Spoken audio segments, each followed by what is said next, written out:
guys. How you doing? Hey, back from the dead, huh? Yeah, I was Welcome vacation. back.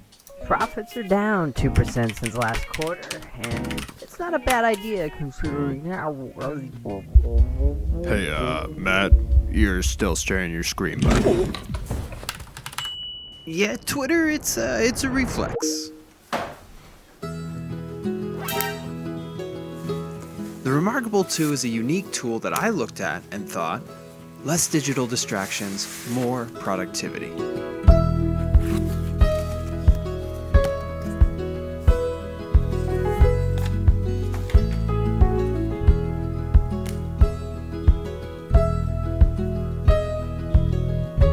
But after 2 years of constant use, I can say that my actual use cases are not what I expected.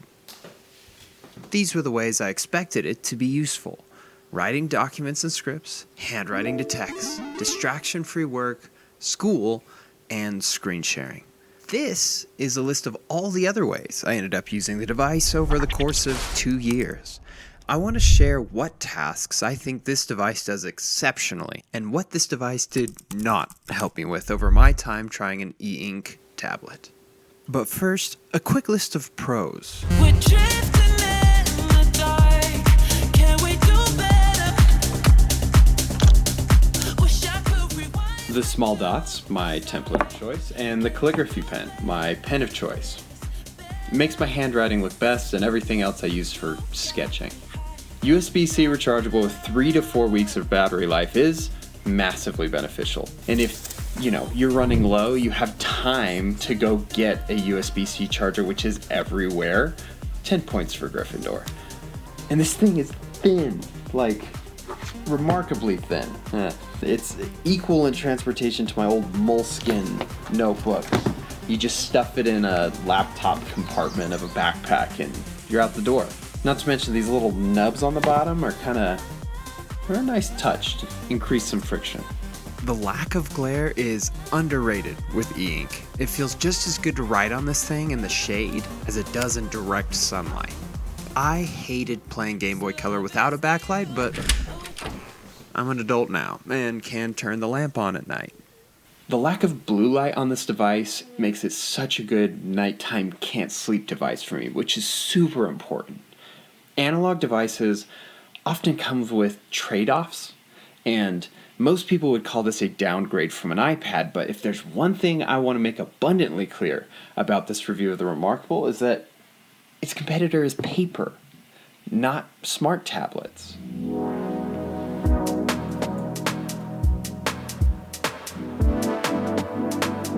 Okay, so what did I think I was going to use this for? For context, I am an ex-professional content creator turned content strategist, so a lot of time in writing, meetings, and creating content. Let's start with writing docs and scripts. I start my writing in the Remarkable. It's a great place for rough ideation. I've tried to go the Seinfeld route and do everything on yellow legal pads, and it's just slow, dude. Handwriting is slow. That being said, the occasional distraction-free writing session late at night is worth $1 million. You can see how this episode started as a handwritten note, was converted to text, and sent through an email for me to revise. My thoughts on word processors might change if I had a type folio, but for $200+, just let me type with my own Bluetooth keyboard, B tier. You have to extensively cull through any document to make corrections. Well, look at that. It actually didn't do too bad. It just decided my one was a slash. The feature has no idea what to do with odd formatting in sketches, which kills the dream of converting a handwritten document to a typed PDF at the click of a button. That being said, I have very aggressive handwriting, and I'm always surprised how well it reads it. C tier. It's cool, but I use it less than I would like. I've learned over time that the most difficult work that I have to force myself into always requires something on this computer. Distractions will be present no matter what. I think Remarkable knew this though, seeing as they advertised the device as a break from screens rather than a substitute. I did not turn into a productivity god by owning this device. A jaded D tier. So much of the school system nowadays is built for laptops, to the point where I don't think students need this at all. That being said, at the end I reveal who I think this device is for, and I think some students will fit into that category. D tier. I used a digital tablet for years, and I grew to love that thing as a digital whiteboard for Zoom calls. The screen sharing functionality for the Remarkable is very easy to set up. Props to them for that. However, the real estate and slow nature of the device does not make it the best whiteboard. I didn't realize how much I relied on copy-pasting an imagery for whiteboard sessions, and for that reason I've only found sharing meeting agendas to be the thing I use this for. It's just not much else. Okay, so if it's not this life-changing device for what I initially thought I would use it for, what is it good for? B tier. Feels like paper, so good true sketch artists might love it. It's not for digital artists, but for busting out a black and white sketch, it's surprisingly fun. I would refer to Brad's review here if you want to know more. I've journaled in physical notebooks every night before bed for maybe 15 years, and this device has effectively replaced that. The first day I brought it home, I was terrified of it, but I stopped using them. There's no blue light before bed. I send myself an email if I want to back up a special entry. For me, this is by far my biggest use case for the Remarkable. Now, of the 4 that remain, there are 2 that deserve an A tier, but first, let's look at film sets. When doing paid work, I make big PDF schedules and shot lists for the crew. But with the Remarkable now, I just use PDFs and send those out to keep everyone on schedule and mark off the shots as the shoot progresses. The lack of color isn't the best, but I've surprised myself with how much I use this for my shoot days now. B tier. So, before we talk more about the other A tier use cases, what about the stinkers? The problems I've run into while using the Remarkable 2. Let's get some final gripes out of the way.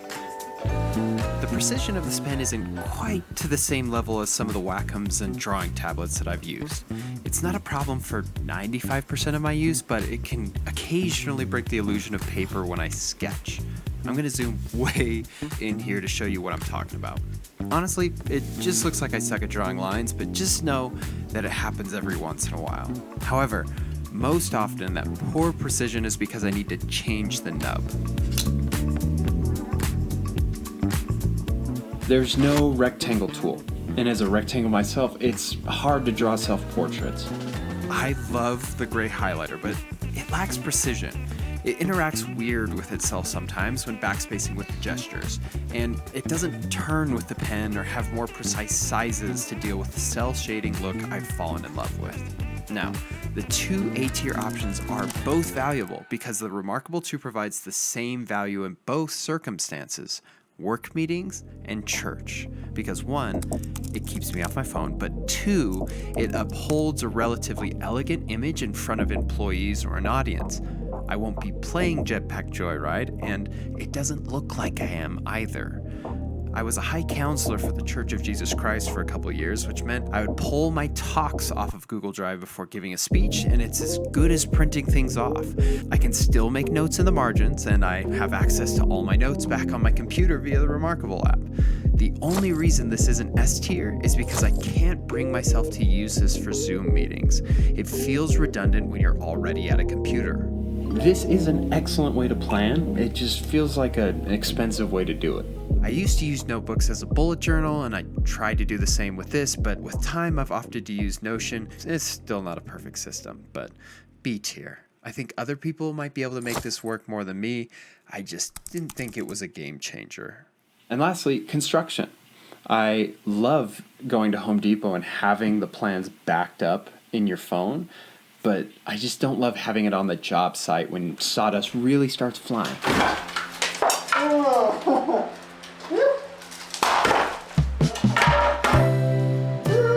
I talked to a cabinet installer that loved it, but that's a niche use case, just food for thought. C for construction tier.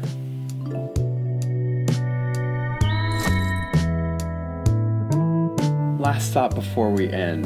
Its integration with Google Drive is more like can pull things off of Google Drive rather than actually opening up a document, which is my dream. I think when I first got it, it was I could make a second brain with this that is seamless with my notes, and it's just not quite that. I believe that chasing tech won't make me a happier person or solve the problems that come from poor self-control. That being said, I should use my money right and buy the tools that help me do my job better.